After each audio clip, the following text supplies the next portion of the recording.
Shri Gurudev R.D. Ranade's 100 Divine Thoughts on Namasadhan. Thought 64.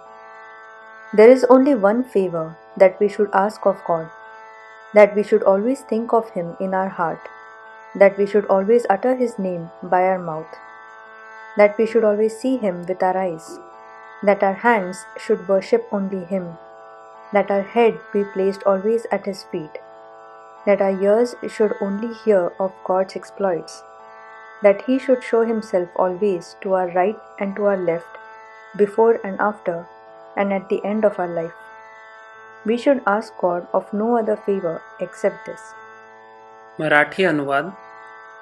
देवापाशी एकच गोष्ट मागावी, चित्तात सतत देवाचेच ध्यान राहावे, वाचेने सतत नामोच्चारण व्हावे, डोळ्यांनी सतत त्यालाच पाहावे, हाताने त्याचीच पूजा करावी, मस्तक त्याच्याच चरणी लीन व्हावे, कानांनी त्याचेच गुणगान ऐकावे, डावीकडे उजवीकडे मागे पुढे व जीवनाच्या अंतकाळी सतत त्याने दर्शन द्यावे. या व्यतिरिक्त काहीही आपण देवाकडे मागू नये. राजाधिराज सद्गुरुनाथ महाराज की जय.